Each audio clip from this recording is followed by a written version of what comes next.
तो ऐसा हमने कमरा ले लो, अब कमान गई है बाहर। अच्छी लग रहा तुम? काय कमान गई है हम?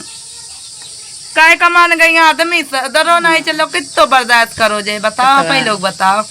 मेरी मम्मी का दी सुधर जे कहाँ सुधर हो जाए रो। 10 साल सही बात है, 10 साल हो गई सुधरो नहीं, बिगड़ो ही चल रहा है।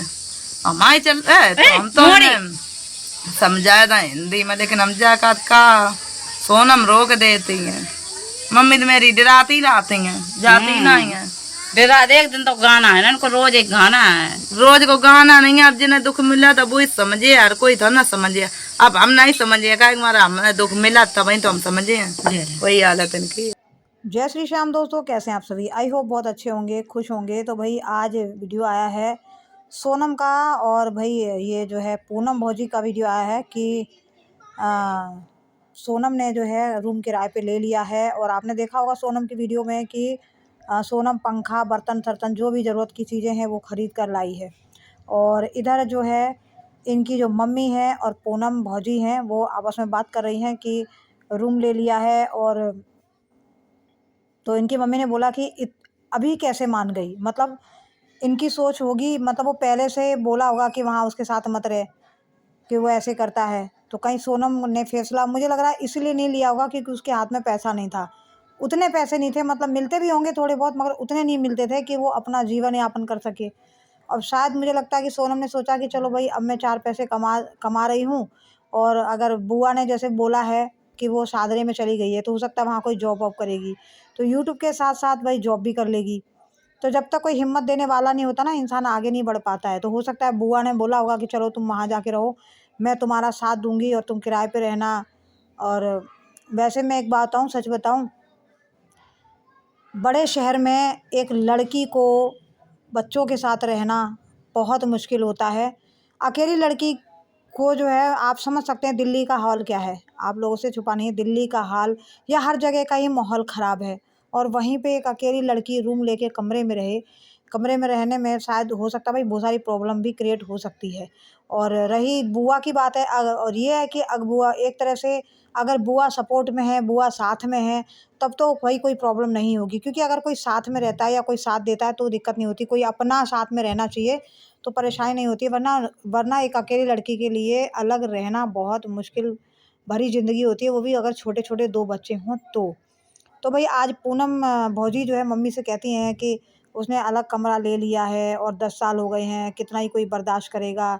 और इनकी जो मम्मी है वो घर में लड़ती हैं, घर में लड़ती हैं। उन्हें बोला कि मम्मी मेरी बहुत लड़ती हैं, तो मम्मी जो है घर में लड़ती हैं बेटियों से, थोड़ी सी हिम्मत और दिखाई होती। जब दामाद इस तरीके से, ठीक है तुम लोगों ने जल्दी जल्दी बेटी की शादी करके ज़िंदगी बर्बाद कर दी, पता है कि भाई वो लड़का ऐसा है, और हो सकता है ना पता हो, अब बाद में उसके रंग रूप बाहर आए कि वो नशेड़ी गंजेड़ी है, तो आप लोगों को कम से कम उसके खिलाफ़ कोई एक्शन लेना चाहिए था, उसको समझाना चाहिए था। आप लोगों ने मगर कुछ नहीं किया। आप लोगों ने सोचा कि चल उसकी किस्मत है, हम क्या करें, जो तुम्हारी किस्मत है सहो, कोई बात नहीं, ठीक हो जाएगा समय के साथ। ऐसे कहते हैं ना, इसीलिए बेटियों की ज़िंदगी और बर्बाद हो जाती है। और जो ऐसे नशेड़ी गंजेड़ी लोग जो होते हैं उनका मन और बढ़ जाता है, उसके बाद वो चौड़े होके चलते हैं और जो मन में आता है वो करते हैं, सुधरते नहीं हैं। अगर इनके पेरेंट्स, ठीक है पिता नहीं थे, मगर इनकी फैमिली है, सब लोगों ने मिलके अगर उसको टाइट किया होता कुछ हद तक, अगर उसके साथ कंप्लेन की होती, या उसको भाई जैसे गांव के हिसाब से करते हैं उस हिसाब से अगर उसको दबाव दिया होता, तो हो सकता है सोनम को ये जो परेशानी अब उठानी पड़ी है, अब नहीं मतलब बहुत सालों से उठा रही है, तो वो नहीं उठानी पड़ती। तो वही है, उसको जो है गाँव में बहुत सारे लोग सोचते हैं कि अरे छोड़ना, जाने दो, सुधर जाएगा, बेटा तुम्हारी किस्मत है, कोई बात नहीं, समय के साथ सब ठीक हो जाएगा, बर्दाश्त करो थोड़ा। ऐसे होता है भाई, बहुत जगह होता है, मैंने देखा है अपने आसपास भी कि बहुत सारे पेरेंट्स जो है पल्ला झाड़ लेते हैं कि कोई बात नहीं, तुम्हारी किस्मत है, समय के साथ कुछ दिन में सब सही हो जाएगा, समय के साथ सब सही हो जाएगा, मगर ऐसा नहीं होता है। और वही है कि अब सोनम ने भाई वो फैसला ले लिया। अब देखो ये फैसला कब, ये जो फैसला लिया है, अब देखते हैं भाई। हम तो नहीं चाहते कि भाई किसी के साथ बुरा हो, हम तो यही कहते हैं कि भाई ठीक है, अगर सोनम ने ये फैसला लिया है तो भाई अपने बच्चों का ख्याल रखे और भाई काम करे जो भी करना चाहती है, और अपने बच्चों को संभाले, पढ़ाए लिखाए। और यहाँ इनकी बुआ ने बोला है कि हाँ घर तो जाएगी, इनकी बुआ ने बोला है कि घर तो जाएगी, सिर्फ पढ़ाने के लिए आई है यहाँ पे। इनकी बुआ ने बोला कि घर तो जाएगी, घर तो जब जब ज़रूरत पड़ेगी या फिर समय समय पे जाती रहेगी, और खाली ये अपने बच्चे पढ़ाने के लिए यहाँ पर आई है ताकि अपने बच्चे पढ़ा सके।